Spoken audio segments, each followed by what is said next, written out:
මේ දුප්පත් ජනතාවට ඒ වගේම අපේ නාවලපිටියේ නගර සභාව ජනතාවට සේවයක් ඉටු කරන්න ඕනේ.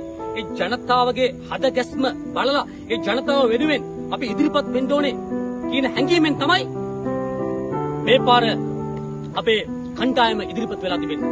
ඒ නිසා මම හිතනවා නාවලපිටියට සේවාවක් කරන්න පුළුවන්. විපක්ෂය කියන එක ප්‍රශ්නයක් නෑ.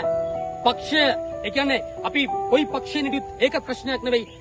රටට ජාතියට රට ආගම් ජාති ભેදයකින් තොරව මං කියන්නේ එන කෙනා ඔබට වැඩ කරන්න පුළුවන් නම් ගමට වැඩ කරන්න පුළුවන් හැකියාවක් තිබෙනවා නම් ජාති ආගම් ભેදයකින් තොරව ජනතාව වෙනුවෙන් Tamanගේ මිනිස්සු වෙනුවෙන් වැඩ කරන්න පුළුවන් නම් එයාට අවස්ථාවක් අපි ලබා දෙමු. අපි කල්පනා කරන්න ඕනේ නෑ එයා ඉන්න ඕනේ ඒ කියන්නේ දැන් ඉන්න රජයත් එක්ක ඉන්න ඕනේ කියන ඒ මතය මං හිතන්නේ ඒක වැරදි මතයක්.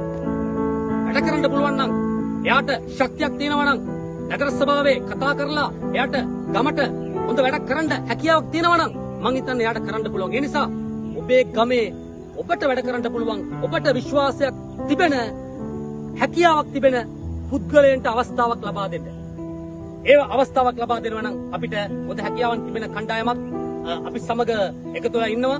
ඒ නිසා මේ පාර ටෙලිෆෝන් එකට ඔබේ ඡන්දය ලබා දීමෙන් ටෙලිෆෝන් ඒ කියන්නේ ඒ කණ්ඩායම ජයග්‍රහණයට 6 වෙනිදා ඔබ හැමෝම පත් කරයි කියලා අපි මේ අවස්ථාවේදී විශ්වාස කරනවා. ස්තුතියි.